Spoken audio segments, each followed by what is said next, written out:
رب اشرح لی صدری ویسر لی امری واحلل عقدۃ من لسانی یفقہوا قولی۔ جناب یوسف علیہ السلام یروشلم سے نکلے ہیں اور پھر آپ کو کنویں میں ڈالا گیا۔ جناب یوسف علیہ السلام کو قافلے والوں نے لے لیا اور پھر مصر میں آپ کی بولی لگی۔ جناب یوسف علیہ السلام پھر مصر کے شاہی محل میں پہنچے ہیں، وہاں آپ کی تربیت ہوئی، وہاں جناب یوسف علیہ السلام نے پرورش پائی اور آپ پروان چڑھے۔ پھر زلیخا نے جناب یوسف علیہ السلام کو لبھانا شروع کیا۔ جناب یوسف علیہ السلام جیل میں پہنچے تو یہ تذکرے ہم نے آپ کے سامنے کیے، اور جناب یوسف علیہ السلام جب جیل میں پہنچے وہاں بھی دعوت و تبلیغ کا کام آپ نے شروع کیا، اور جناب یوسف علیہ السلام کے جو ساتھی تھے ان میں سے 2 بندوں کا تذکرہ ہم نے آپ کے سامنے بیان کیا تھا۔ بادشاہ نے جو خواب دیکھا، جناب یوسف علیہ السلام کے ساتھ میں نکلنے والا جو بندہ تھا، ہر ایک کو بلا لیا گیا اور بادشاہ کے خواب کی تعبیر معلوم کر رہے ہیں کہ پتلی گایاں وہ موٹی گایوں کو کھا رہی ہیں، حالانکہ معاملہ تو اس کے برعکس ہوتا ہے کہ جو طاقتور ہو وہ کمزور کو کھایا کرتا ہے، یہاں پر معاملہ برعکس ہے۔ تو کہا کہ بڑے بڑے خواب کی تعبیر جاننے والوں کو بلا لیا گیا اور سب نے یہی کہا اضغاث احلام، یہ تو پریشان خوابیں ہیں، یعنی آپ کے معدے میں کوئی خرابی ہوگی جس کی وجہ سے یہ خواب آپ کو آیا ہے۔ وما نحن بتأویل الاحلام بعالمین، فرمایا کہ ہم اس خواب کی تعبیر کو جاننے والے نہیں ہیں۔ تو وہی شخص جو جیل سے چھوٹ کر آیا تھا وہ کہنے لگا ہاں میں ایک بندے کو جانتا ہوں، میں تمہارا سامنا ایک ایسی شخصیت سے کروا سکتا ہوں کہ جو تمہارے خواب کی تعبیر تمہیں بیان کر دے۔ کہا ایسا کون سا بندہ ہے جو ہمارے خواب کی تعبیر بیان کر دے؟ کہا کہ مجھے جیل خانے بھیج دو، میں جا کر کے اس سے تمہارے خواب کو بیان کروں گا، وہ تمہارے خواب کی تعبیر بیان کر دے گا۔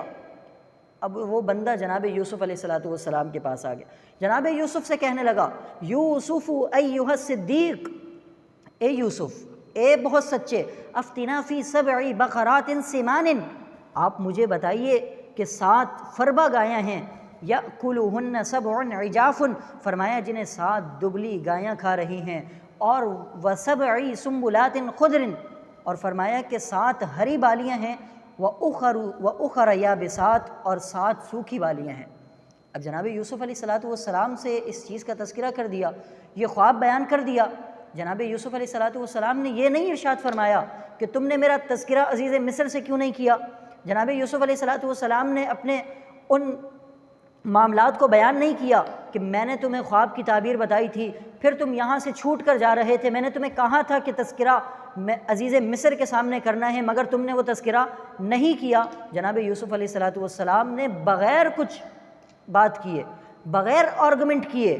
جناب یوسف علیہ السلام نے خواب کی تعبیر بیان کر دی۔ فرمایا تزرعون 7 سنین دأبا، فرمایا کہ تم 7 سال تک مسلسل لگاتار کھیتی کرو گے۔ فما حصدتم، جو تم کاٹو، فذروہ فی سنبلہ، فرمایا کہ اسے بالیوں میں ہی رہنے دینا، الا قلیلا مما تأکلون، مگر تھوڑا نکال لینا جسے تم نے کھانا ہو۔ فرمایا یہ 7 موٹی گایاں ہیں، ثم یأتی من بعد ذلک 7 شداد، اس کے بعد 7 سال ایسے آئیں گے جو خوب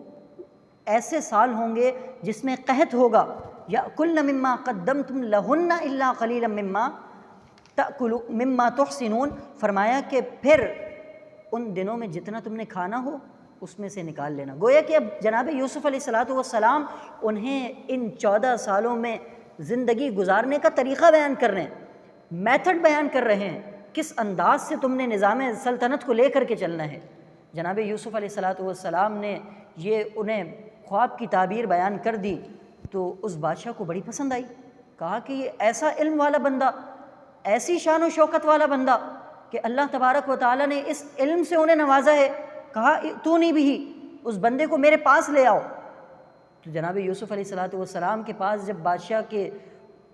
لوگ پہنچے ہیں تو جناب یوسف علیہ السلام نے ارشاد فرمایا ارجع الی ربک، اپنے بادشاہ کے پاس دوبارہ لوٹ جاؤ۔ فرمایا فاسألہ ما بال النسوة اللاتی قطعن ایدیہن، فرمایا کہ ان عورتوں کے بارے میں جا کر سوال کرو جنہوں نے اپنے ہاتھوں کو کاٹ دیا تھا۔ فرمایا کہ جب تک میری پاک دامنی کا اظہار نہیں ہو جاتا اس وقت تک میں جیل سے باہر نہیں آؤں گا۔ جناب یوسف علیہ السلام کی یہ ڈیمانڈ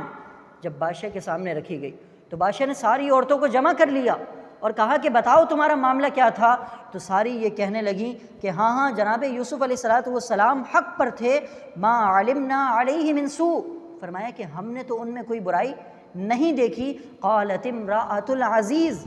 جو زلیخا تھی، جناب زلیخا، وہ بھی اس بات کا اقرار کر بیٹھیں، کہنے لگیں الآن حصحص الحق، کہتی ہیں اب حق واضح ہو گیا، انا راودتہ عن نفسی، میں نے ہی جناب یوسف علیہ السلام کی جان کو طلب کیا تھا۔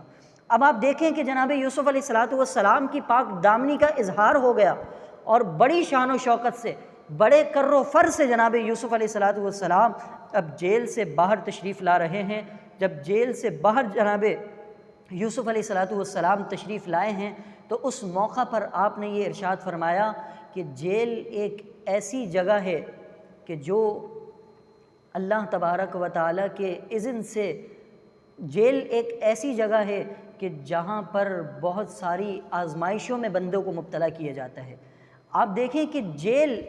وہ ایک مصیبتوں کی جگہ ہے، فرمایا کہ جہاں پر آزمائشیں ہوا کرتی ہیں، اللہ تبارک و تعالیٰ جناب یوسف علیہ السلام کے صدقے سے، جناب یوسف علیہ السلام کے وسیلے سے اللہ تبارک و تعالیٰ ہمیں وہ علم عطا فرمائے، وہ دانائی عطا فرمائے، وہ عقل، وہ فہم، وہ شعور عطا فرمائے کہ اللہ تبارک و تعالیٰ ہمیں جناب یوسف علیہ السلام کے علم سے کچھ حصہ عطا فرمائے۔ فرمایا کہ جب جناب یوسف علیہ السلام اب جیل سے باہر تشریف لائے اور بادشاہ کے سامنے آپ کا آمنا سامنا ہوا، اب مکالمہ کیا ہو رہا ہے؟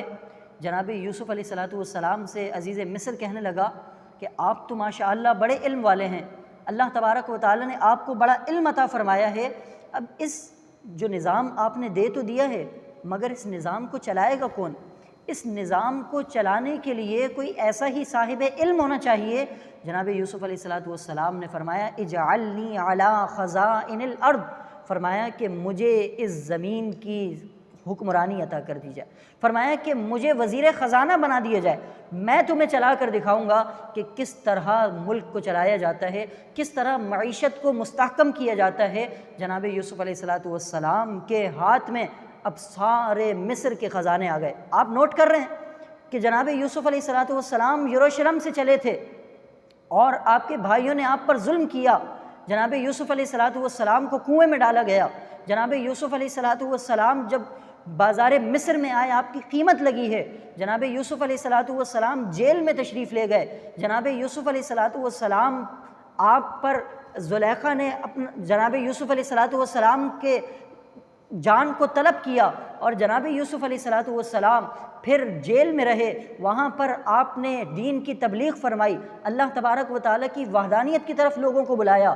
اور بالآخر اللہ تبارک و تعالیٰ نے جناب یوسف علیہ السلام کو وہ شان، وہ مرتبہ، وہ کمال عطا فرمایا کہ اللہ تبارک و تعالیٰ نے جناب یوسف علیہ السلام کو مصر کے خزانوں کا حکمران بنا دیا۔